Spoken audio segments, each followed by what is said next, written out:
Hello guys, my name is Konstantin, I'm from Moscow, Russia, and today I will give a talk about multi-network Ethereum dApp in Raku. dApp, I mean decentralized application. First of all, I would like to thank all organizers, speakers and attendees. You are all great and I'm really happy to be a part of the first Raku Conference, and it's absolutely fantastic to be on one stage with you all guys. Okay, let's start with my talk. In the beginning, I would like to speak a little about Ethereum ecosystem, and I will start with Ethereum networks. As you see on this slide, we have 5 generic networks. The most important one is the main network.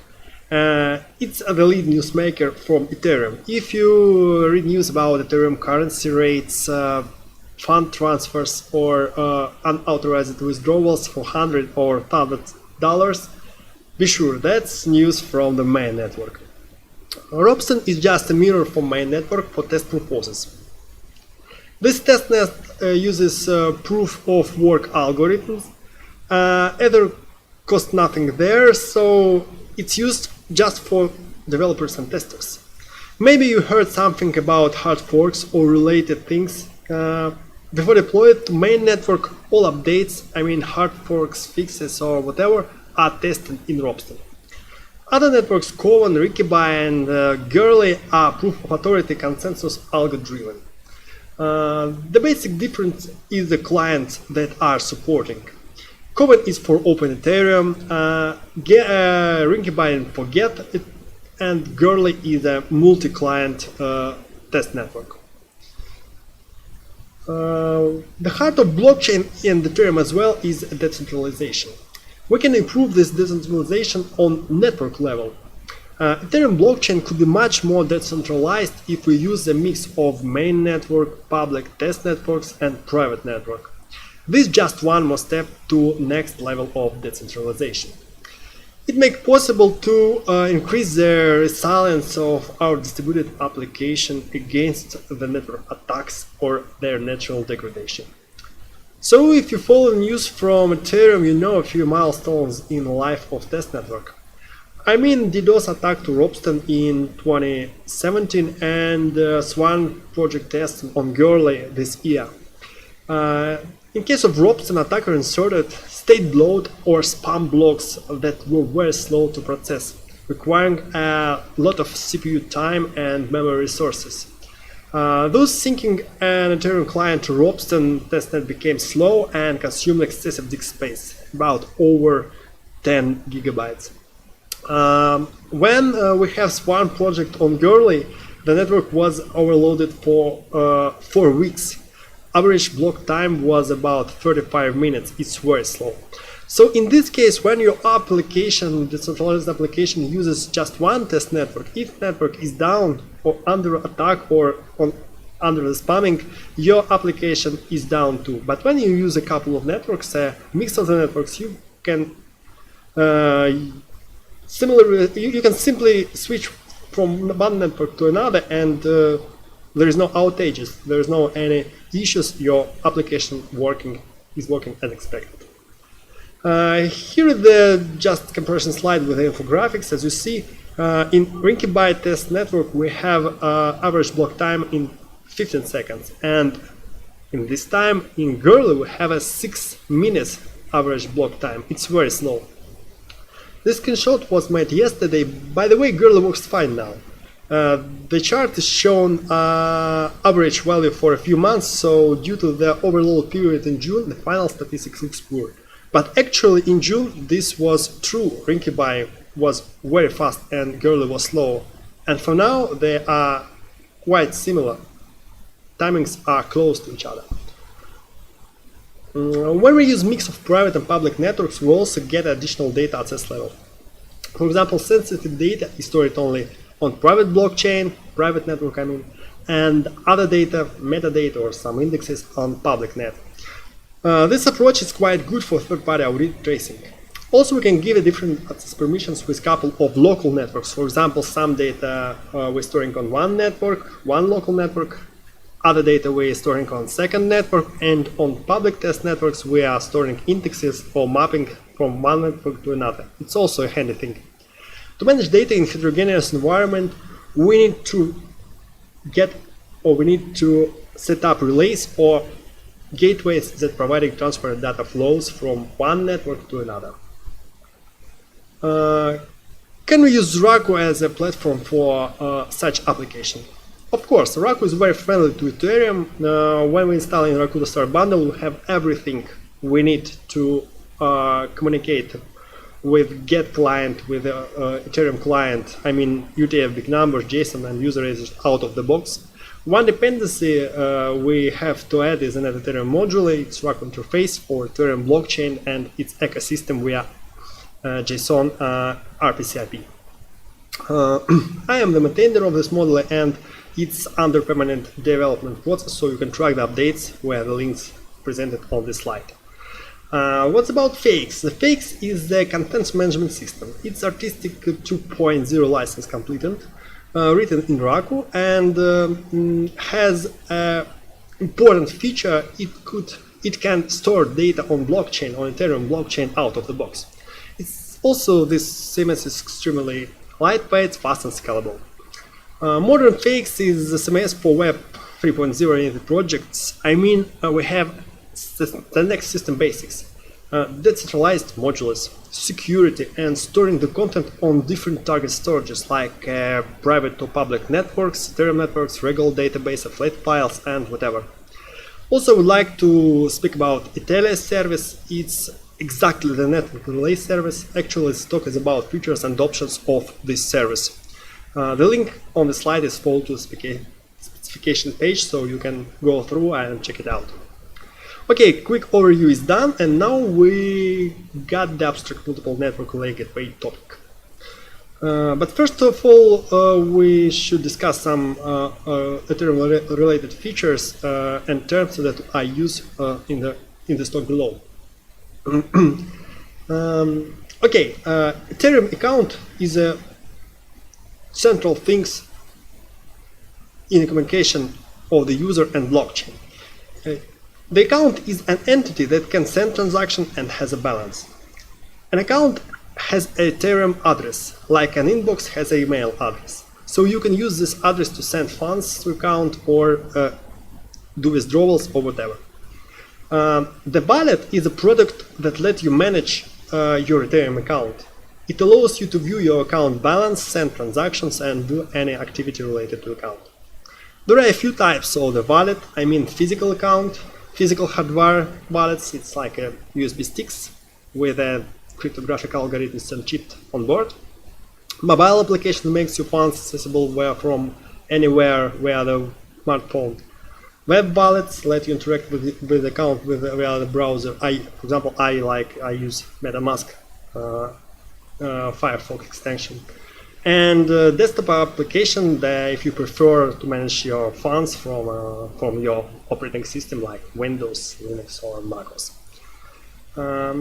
Ethereum currency units are Ether, Gwei, and Gwei. Gwei is the smallest one, Ether is the greatest. The Gwei is somewhere in the middle.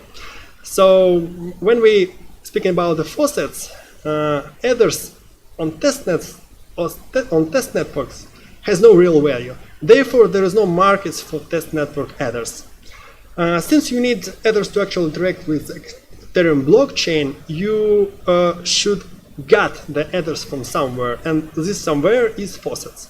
More faucets are the web applications where you can input your account address and get some Ethers on your balance. A shared or the mocked account. This is an idiom used to define an account address which is used simultaneously on both public and private Ethereum networks. Usage of mocked account provides transaction signing on private node, restriction of transaction flow from private network to public network. It requires the access to public node because we need to because the flow restriction is depending on different metrics like a balance, daily request limit. We should manage access to the node automatically or manually, no matter, to manage the transaction flow. So we need access to restrict the transaction flow. And the final thing is end-to-end transaction filtering. Exactly, we can search some transaction in public network and then mapping these search results to the private network without direct access to the private network. So it's very handy thing. So it's like a new search criteria by account address. Access to the public network could be granted by local node or cloud node. Okay, what mean local or private node? Is a node to access Ethereum public network from your own local network, local area network. And the cloud node or public node is a node to accessing Ethereum public network from remote service, or remote server, or remote cluster with a service. I mean cloud service. The cloud service are in full smoke, POC network or whatever. And of course, obvious disadvantage of the local node is a maintenance, setup, and configuration of data health monitoring. So if you have your own node, you should be an administrator, you should keep an eye on how it works and whatever. Also, there is an economic reason. Full node requires sufficient disk space. For example, full girly test network node consumes about 50 gigabytes of disk space, so you should use advanced VPS plan for this task or use own server, but it will impose additional financial or organizational costs. Is it means that we should stay cloud? No, actually cloud nodes have also specific restrictions. For example, the services, cloud services limit their daily requests, make a limits for daily requests. They restrict access to the node logs. For example, you can get logs just for yesterday or for last week, but you can get logs for an exact period in past or for a year, for last year or whatever, because the logs are not storing on server for a long time. Of course, the bad thing is that authentication is disabled on cloud services due to security reasons. We have bandwidth and speeds issues because one day we have cloud service has a lot of requests, on the second day there are no any requests, so one day it works fine and one day it's works very poor. And third-party dependency, it's also important things. For example, today you got a free plan and tomorrow you got an email, okay, no free plan available, please pay. So it's also a risk. Let's consider some problems of transaction syncing. We shall sign transaction with a sequential request. For example, if you have a local node available, you can request unlock account and send transaction to this node, and voila, transactions is on the network. If you have available local node without authentication, you can also do much more tricky things. You can unlock account, sign transaction, and then send raw transaction to the node. While you're performing sign transaction, you can prepare the valid data to be signed. So it's also a tricky thing. And the third variant is that you use some hybrid model. For example, you sign a transaction on your local node, you just unlock account and sign it and sign transaction, and then you commit the signed transaction as a send raw transaction to public or cloud node. The fourth way is to do manual syncing. I mean, I consider the manual syncing as extended feature of Net Ethereum module. Currently, OpenSSL module provides almost everything we need to implement this feature. One thing to be sorted out is RLP, and I think done at the ground as an additional Raku ecosystem module. What I mean, your application or your module should support all crypto algorithm using for transaction syncing, and you just call your local method or your local functions to gather signing data, and then you just finally request send raw transaction to the public node. Actually, manual transaction syncing is must-have feature, because if we are relying data from private network to public one, we should have live local power node. So sync transactions where JSON RPC API is available out of the box. And you can ask me, why do we need manual syncing? Well, the main advantage of manual syncing is the speed and performance increasing. By very average estimation, we will get at least 2 times speed increase if we will sign transaction manually. Okay, if we want to commit transaction to public Ethereum network without access to the public network node, I mean to the cloud node, for example, we should use mock shared account to sign transaction locally. In Ethereum, we have private key assigning to the account. This key is secret. So if someone will get access it, all will get it. He will get access to account and funds, and this fund can be easily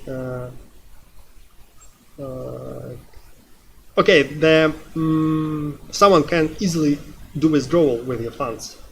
So any activity around the private key has potential risk.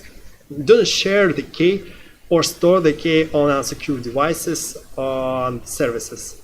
You can lose all your funds, so keep in mind this warning. Actually, Kfile is an encrypted private key with some encryption details like initial vector or whatever. And what to use? Kfile or Kstore file or private key to share to mocked account. Behind it's no matter. It's no matter what to use, because if you have Kfile, you can add new account on the fly. It's just copying the Kstore file to the specific folder of your client. And if you have a private key, you can easily generate the Kfile. By the way, you can put a new password to this Kfile. So this is the method which provide the tools to update your password. And with simple Node.js script, it should be easily done. Look at my example. This code is quite simple, it's JavaScript, and we have file system and Ethereum wallet dependencies. Also, we define a new password. We got a buffer from the private key string. The basic, the generic magic is the function valid from private key and account to v3. There are a few tricky things under the hood, but yes, it works, and finally generating some valid key store. But if you want more details, by the way, you can extract private key from Kfile using also Node.js. But if you want more details and if you want to get more skills, you should use the Python. On this slide, I have a link to the Python code where the sources are presented. There are a few interesting points. The tricky things are hidden with hidden things. The tricky things that are hidden with Node.js are visible in Python code. So you can see the sequence and type of crypto calls. You can understand what algorithms are used. So it's fun. I recommend it to you. But on the other side, if you don't want to do any low-level iterations or low-level steps, you can use just RPC IP. So mock or shared account can be created via the personal import raw key method. It's a call from get client. Parity new account from secret method, it call from Open Ethereum client, and parity new account from wallet, it also call from Open Ethereum client. You can check the status of new created accounts with a JSON RPC IP personal list accounts method, both in a parity Open Ethereum and get client. Parity is the previous name for Open Ethereum. Okay, we reached the hybrid model with local singer section. Previously, I have a few words, a few details about the hybrid model. The main things that the hybrid model uses signing on a local node and committing to the public node. So the restrictions for trivial transactions in a hybrid model with the singer, with local singer is, first of all, your decentralized application should use only public Ethereum network. I mean trivial restrictions.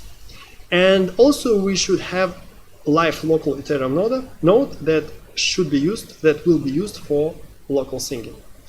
To make things easier, we can use public Docker container. I will show how it should be used for testing. And this container has all additional tools for quick start. By the way, there is a pre-deployed repository with local private proof of authority network with 2 nodes. Everything is configured. All you need is just run it. So in our case, we need at least 1 node, so we can use our finite node from this network. It's no problem too. Link to the Docker container is presented on this slide. Startup is quite simple. We run the Docker, we start the Docker, attach the container, go to the Ethereum local network root folder, then change div to utils and run the starting script. After the script is run, we just check the node status from hosts trying the curl request with a Web3 client version. It should return the version of our network, of our guest client, I mean node software. And finally, we should add mocked or shared account with own private key. It's a personal import row get. It's personal import row key method for guest client with a private key. Here's the private key in this request, so you can see that it's not a fake. Okay, when we are speaking about multi-network Ethereum the application, we assume that this application uses a hybrid model with local singing. In this case, our application should serve pairs of Ethereum nodes. In every pair, we have public node and private node. Public node is a node to access public Ethereum network from remote server or cloud service, and private node is a node to access public Ethereum network from your local area network. If you want to commit the transaction to public node, it should be previously signed on private node. And application should provide flexible config tools to quick set up our pairs. The private node is additionally should use if the private node is additionally used as a gateway to access data in proof of authority local network. Your application should also support the smart contracts we are interacting with, I mean logic, algorithms, and semantics. Also, I have to mention that ideally your application should provide some kind of web interface for remote configuration and reporting or logs overview. So, from the point of information security, JSON RPC API should be disabled on private Ethereum node. We should use domain socket instead. So that's one place that we should discuss the features of Raku language core. In Raku, we had no Unix domain socket support for a long time, and we have to do some tricky things like using Perl 5 IO socket Unix module in couple with Raku inline Perl 5 module, but finally its domain sockets are in place and we can use them with the IO socket inet module.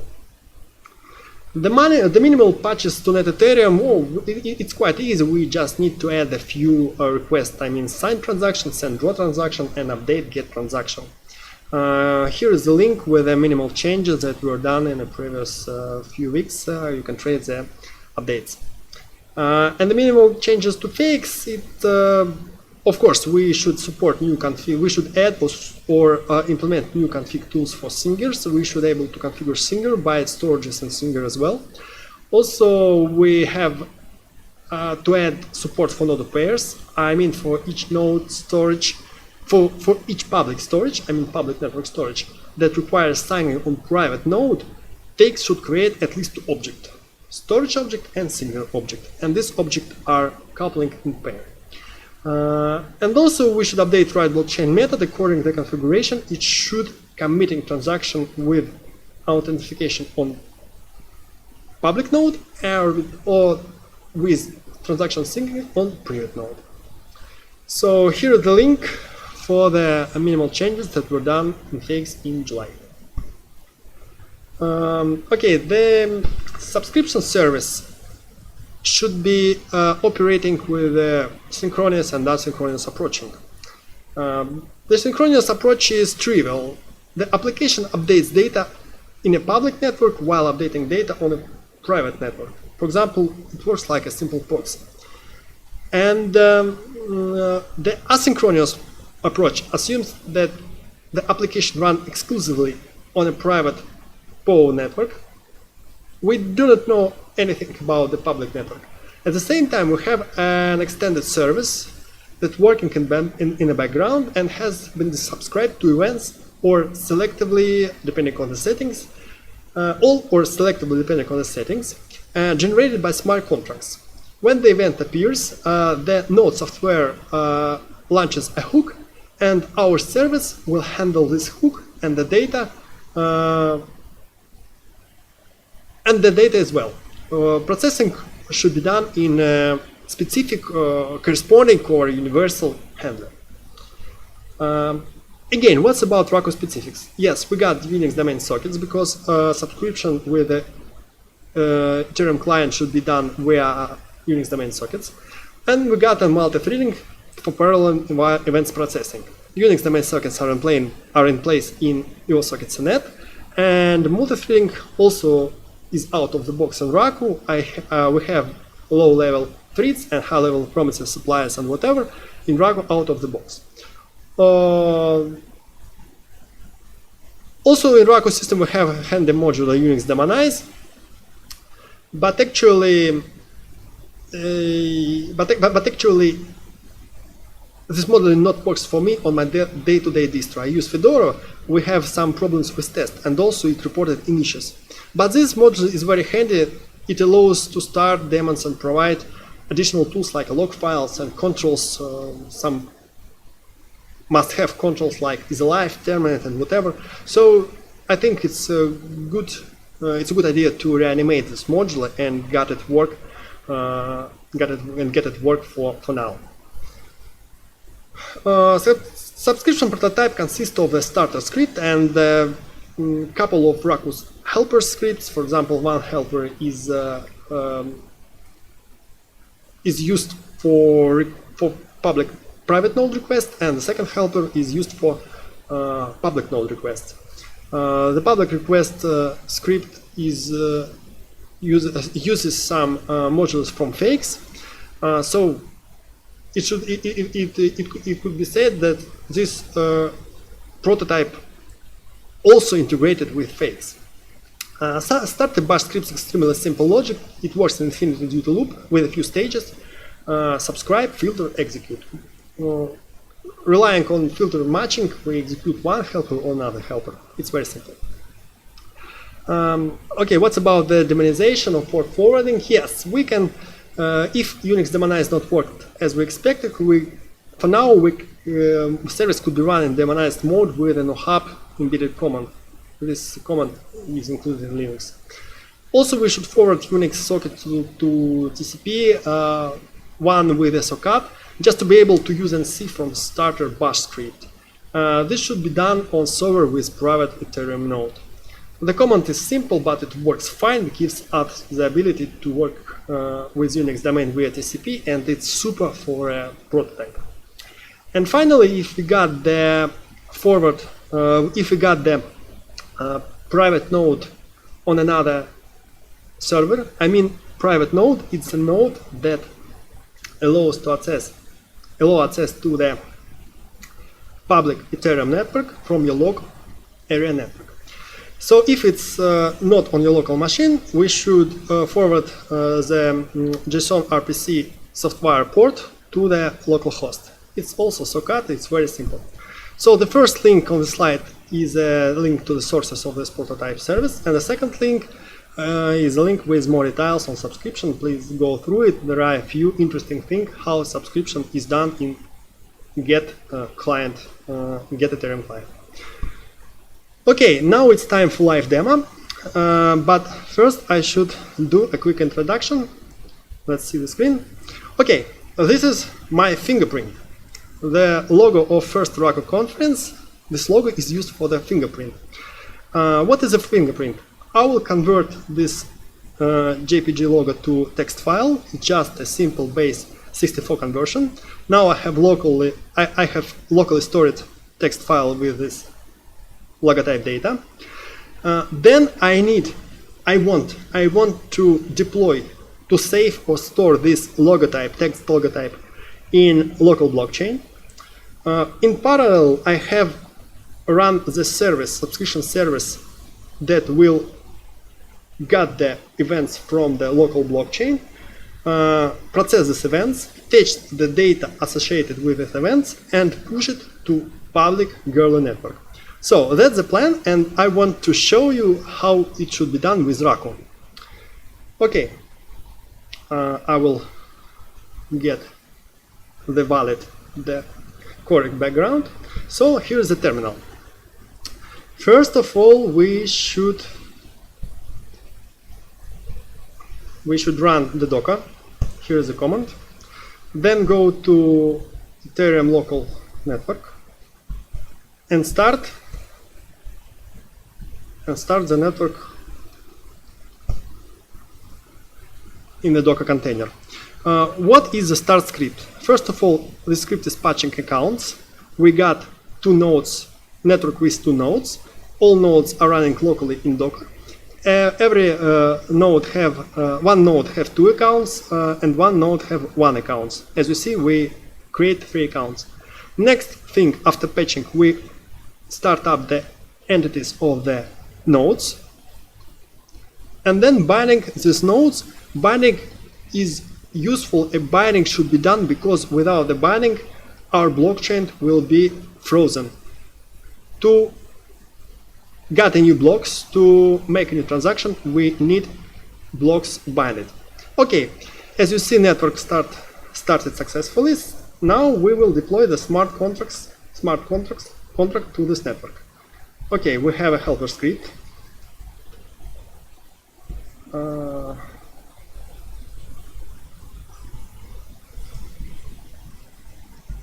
Helper script run. First argument is a root directory of our private local network. Second argument is our smart contract root folder. And third argument is the script with the test statements. Okay, let's start.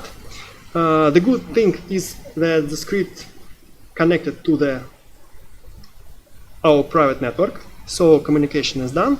Now the smart contract is deploying.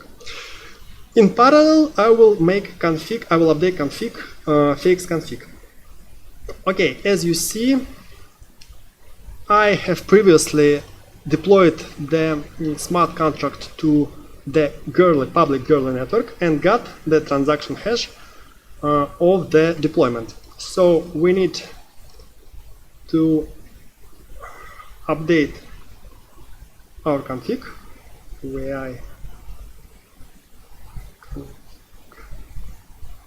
Okay, first one for Goerli local storage. This is transaction hash.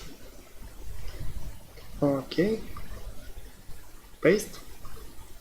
And the next we should update local transaction hash. Let me see what's happening with our test. I suppose, yes, smart contract is available. Smart contract is available. Copy. And then we should paste it. Okay, first config is done. Next we need to go to our service.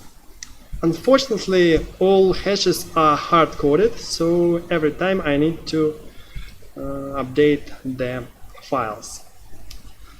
Yes, it's not good. Okay, we got the transaction hash, and actually we should get the smart contract hash. Let's go back to our Docker. Go to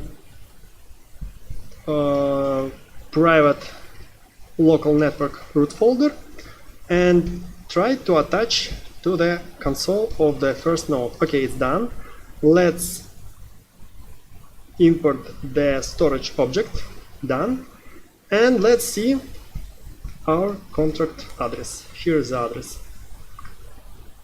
Copy and paste it here. Okay, it's done. Next we need to run the proxy of, next we need to forward the Unix domain socket to the TCP port. Yes, it's done. Good. Next we should run our service, subscription service. Yes, it's run. Next we should check if everything is also we have a forwarded port from the private node. It looks like everything is done, and now we should deploy the logotype to local blockchain. As you see, this logotype is stored in this file. Here is the base64 text file, and now we are trying to deploy it to local blockchain. Okay, let's see what's happening. We unlock the account. It means that the script is successfully connected to the node. Now we are deleting any data from our blockchain, not blockchain at all, but the table where we store the logotype. As you remember, I ran the test while we are deploying the smart contract to blockchain, and the test is created one additional table. So as you see, it dropped on the second test. Okay, everything is deployed. We have a few transactions, and we have data on our local blockchain, our logotype inside the local blockchain. Works good. So let's see what's with the subscription service. Yeah, we got the hook from the GET client, and now we are deploying the data, required data to Gurley network. So it will take a little, and while this is deployed, I will try to complete my presentation. Okay, let's speak about the perspectives. I'm planning to publish Pheix release candidate 1 at the beginning of October this year. The important Pheix updates are related to subscription service and exactly what we are discussing in this talk. I'm planning to do pure Raku implementation of the service, support events handling in multi-threads. It should be asynchronous and unblocking. Optimize relay time. I suppose it's good if public blockchain will be approximately 2 times slower than a private blockchain. Also, I would like to add REST API for service monitoring. The basic metrics are processed requests, resources, usage, or uptime. And also, I should add extended logging and try to fix Unix Demonize to use it for handy service demonization. On this link, you can trace the process and see what's done, what will be done, and what issues and what tickets are under construction, under work, where work is in progress. Okay, here's a little bit philosophical slide, but I have done a few presentations before, and the popular question from attendees and from listeners are, why do you do this? Why do you do this?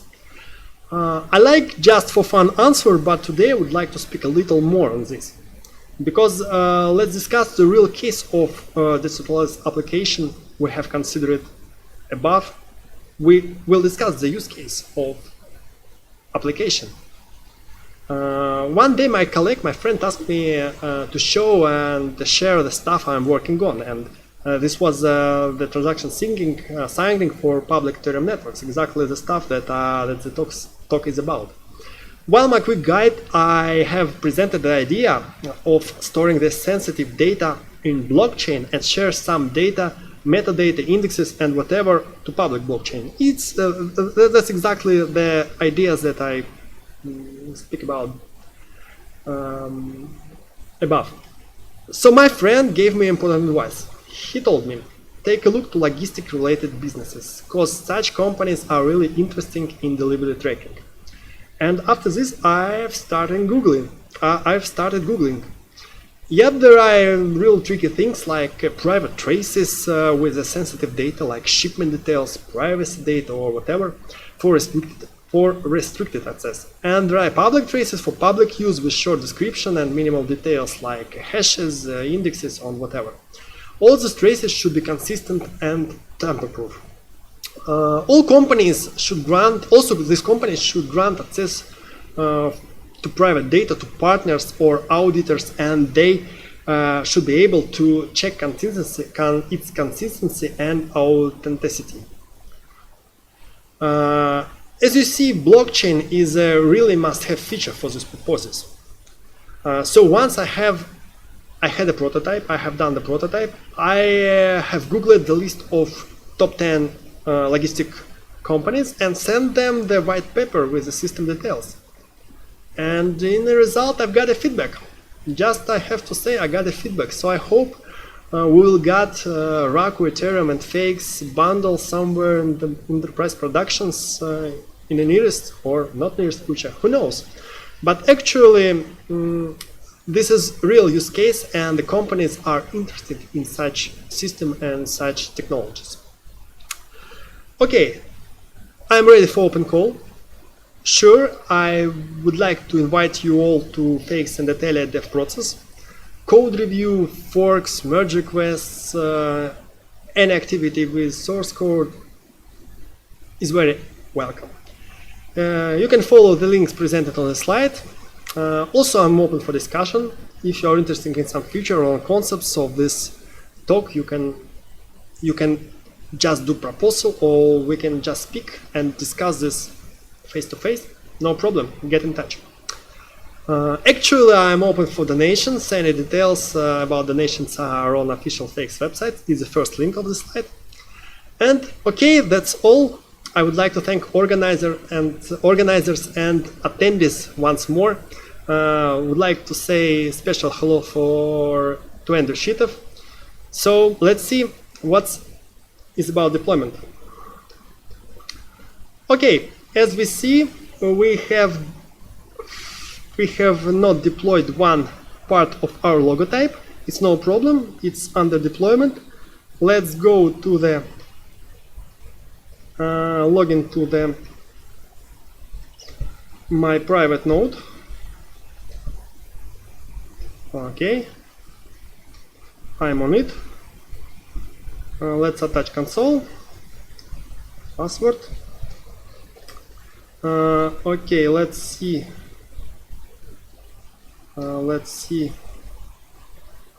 what is inside.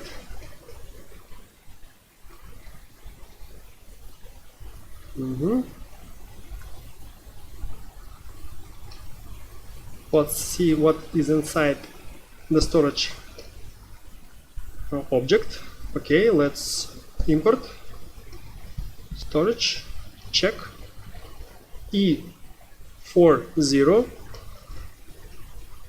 E40, yes, deployment is done well, storage as well.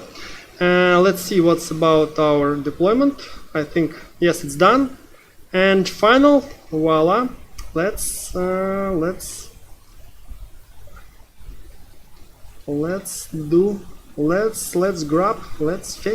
the logotype from the blockchain. Okay, here is the base 64 code. Okay, let's copy it.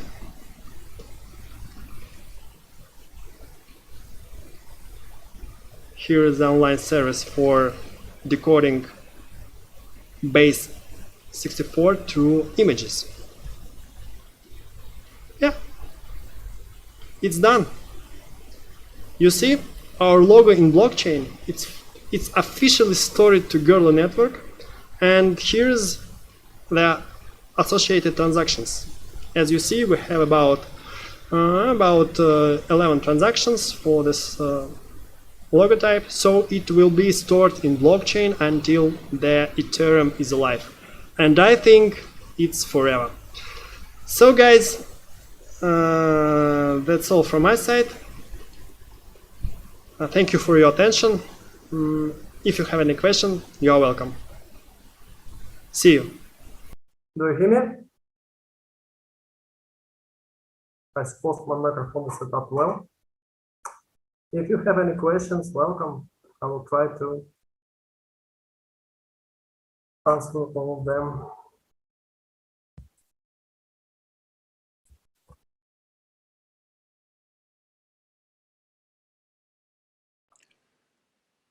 Hi, Konstantin. This is Bill. A quick question about the Net Ethereum module. Tony Odell spoke about how downloads from Zeph or possibly even Pheix might be spoofable, and that anybody can upload to those networks. So I guess the question is, do you recommend people downloading your module from a particular site, or do you have some method in place to prevent people from spoofing your module? Oh, I have no any. So I think if anyone can upload it, it will be great. To be truly, I've planned to do by myself a few time ago, but actually when I wanted to do, to update to Zeph, and it's already uploaded to P6C ecosystem. Zeph ecosystem. I plan to upload it to Pheix. I read something about this, and I hope to do it in the past, but actually have no time. But no problems. If someone can do it for me, just it will be great. All is supposed to be done is just to track the updates, because Ethereum module is under permanent updates. I've done a little fixes from, I suppose, every week, so I think it should be syncing with the uploads to the Pheix ecosystem. I've downloaded your Net Ethereum module. It's version 0.0128 from Zeph. But I guess the question, I'm afraid, I'm not sure if Tony is on today's call, but I guess there was some question yesterday about the security implications of somebody possibly uploading malicious code and being an imposter to your actual authentic module. And maybe this is something that is just a paranoia, striking fear. But if somebody wanted to use that to open wallets, I'm not really sure. But it's something that I think people would want to be sure that there's end-to-end control over the system that you're implementing. Yes, it's a point of consideration, and I understand that if this module can be used for some data to retrieve some sensitive or tamper-proof data, of course, it will be the fake module or a module with some dirty code or whatever. It should be actually a problem. So I think, to be honest, I think I could do this. Maybe not currently today, but in the nearest future, I will upload this code, this module to Pheix ecosystem, and if I will create. I know I should create an account there associated to me. Maybe it will be the proof that this is an actual model that I'm working on. So yes, I think I could do it by myself for the first time. But if anyone can do the fork or work on this module on other point of view, on other point of consideration, maybe add some features related not exactly an Ethereum, maybe Ethereum Classic or on another Ethereum related ecosystem things, they could update own forks there. So great. Yeah. Great, thank you. Thank you for invite. It's really true. It's really good to have this module in Pheix ecosystem.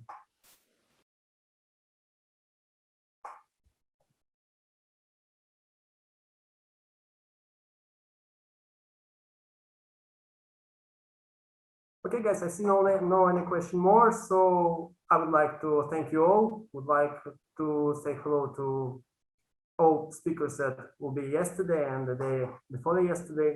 They were very great workshop, I suppose, from Vadim Belman, and I hope to see today also.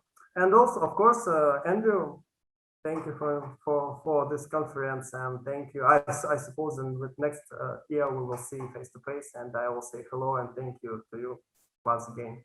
So guys, have a nice evening.